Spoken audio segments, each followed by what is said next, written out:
atravesando y de la que obviamente habla todo el mundo. Bueno, Fernando, hoy la cotización del dólar ilegal, el denominado blue, cerró en 3.32, luego tocar un récord de 4.40 durante la jornada. El jueves pasado, cuando hicimos este programa, cotizaba en 3.98, es decir que escaló un 8,5% solo en una semana. ¿Por qué está ocurriendo esto? Bueno, como siempre hay muchos factores inmediatos que desataron la corrida hacia el dólar. Para mencionar algunos, o uno muy importante, tal vez lo que más impactó fue la elevada inflación de marzo. Recordemos que el viernes pasado el INDEC anunció que fue de 7,7% y que la interanual alcanzó el 104%. Estamos en el mes de abril. Para este momento del año, Sergio Massa se había propuesto un objetivo que era que la inflación empiece con un 3 por delante. Todo indica que esto no va a ocurrir y para abril las consultoras están acelerando, están percibiendo que se acelera la suba de precios y dicen que podría superar el 8% la inflación. No habría que olvidar que la inflación no es un fenómeno natural, es algo así como la paritaria de todas las grandes empresas, cuyo objetivo es hundir el poder de compra del salario. No solo eso, también hay que recordar que la inflación es consecuencia en parte del programa acordado con el FMI. Esto es muy importante porque el programa del FMI exige la suba del dólar y que las tarifas de los servicios públicos también aumenten para bajar los subsidios. Otro factor que está operando en lo inmediato es la corrida de la escasa liquidación con el dólar agro. Es un síntoma de que el agropower especula, empuja una suba mayor del dólar oficial o, por qué no, directamente una devaluación abrupta. No solo eso, hubo liquidaciones de dólar agro, fueron escasas y esas escasas liquidaciones de dólar agro fueron como un boomerang. ¿Por qué? Porque los agroexportadores agarran los pesos que le da el Banco Central cuando venden soja al exterior y se van a comprar dólar financiero, llamado contado con liquidación. Es decir que el dólar agro, que Massa pergenió para relajar circunstancialmente este panorama de tensión cambiaria, en realidad en lo inmediato lo está agravando por estas maniobras especulativas del agronegocio. Para el Banco Central estamos frente a un mal negocio, un muy mal negocio por donde se lo mire, porque en estos meses va a estar comprando dólares a 300 pesos a los agroexportadores y por otra ventanilla le vende a los importadores a 200 pesos, ¿no? Es una pérdida que tiene, bueno, consecuencias en emisión monetaria, etcétera, etcétera, que agrava los problemas. Esta semana, el martes 18, hubo una filtración acerca de quién ahora es el ex asesor presidencial, Antonio Aracre. Ese es otro de los factores que influyó en la suba de los últimos días. Aracre había acercado a Alberto Fernández una propuesta de plan económico alternativo. Él dice que no, que era para contribuir a la mejora de la gestión de Massa, que incluía una devaluación y esto aceleró la crisis.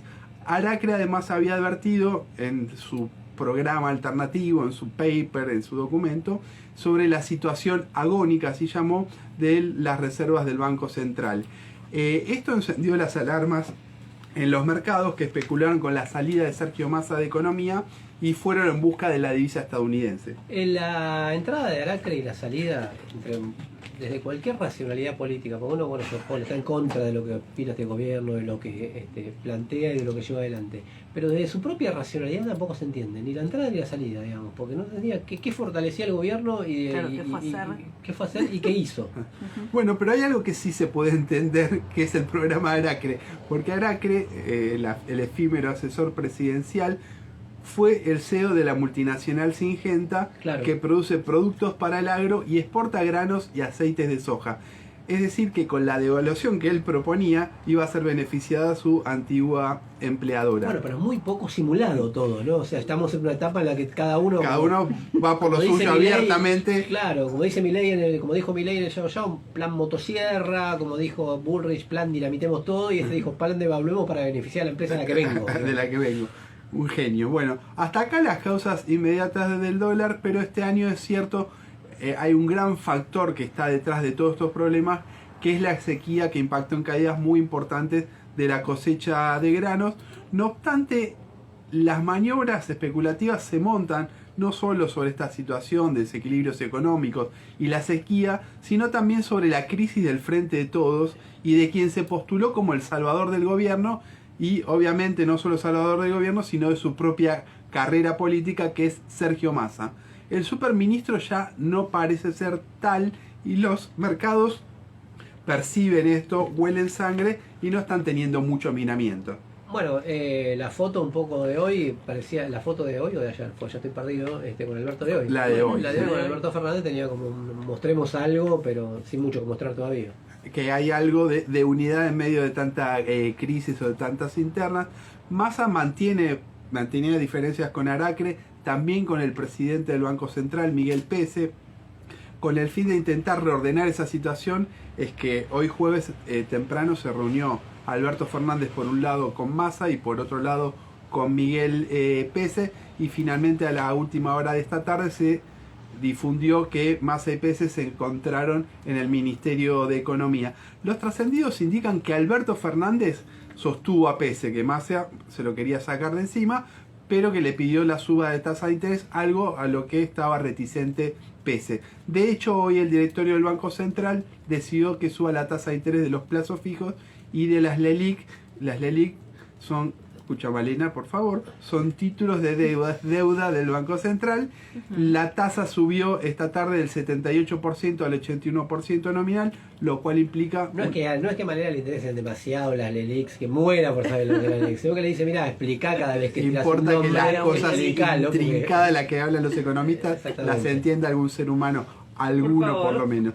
Bueno, esa suba de tasas implica una tasa efectiva anual del 119%. Ese movimiento está en sintonía con lo que quiere el FMI, que es que la tasa de interés supere a la inflación, lo que le llaman tasa de interés positiva. La reunión en Olivos apaciguó las aguas en los mercados durante la tarde de este jueves.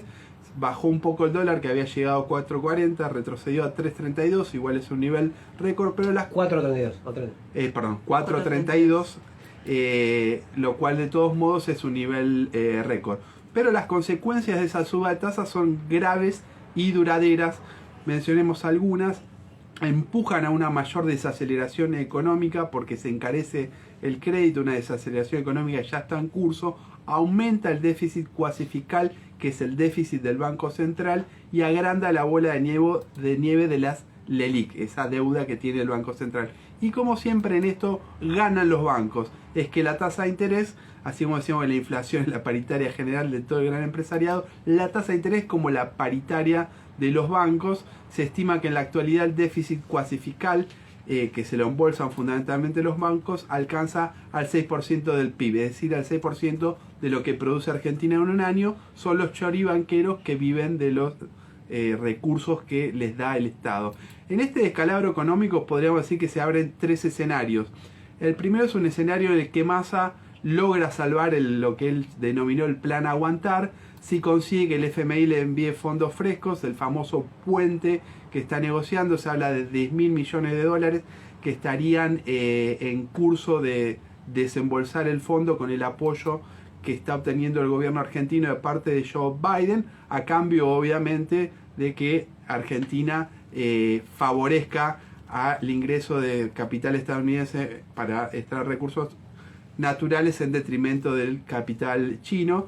De ser así, si llegan esos 10.000 millones, que todavía no se saben, el oficialismo eventualmente puede mantener esta situación inestable, con esos 10.000 millones de dólares alimentando la fuga de capitales, con una inflación alta, con ingresos populares que se siguen deteriorando y con una economía con muchos síntomas de ir hacia una recesión. El beneficio para el gobierno es evitar el desmadre general hacia diciembre, tratar de llegar al fin del mandato relativamente ordenado.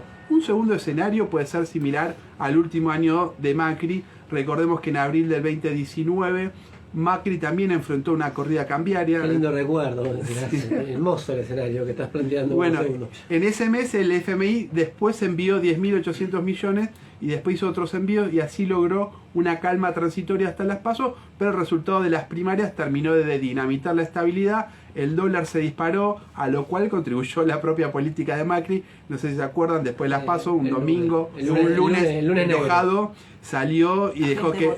Sí, pareció que dejó que el dólar corra, una suerte de castigo a los que no lo votaron y sobre todo el castigo al salario, ¿no? Al poder de compra del salario.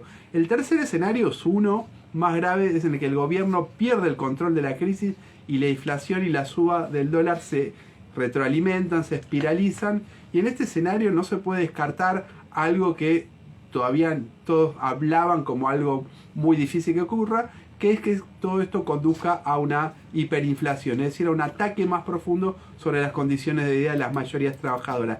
Que se desarrolle uno u otro escenario depende de, como siempre, de muchos factores.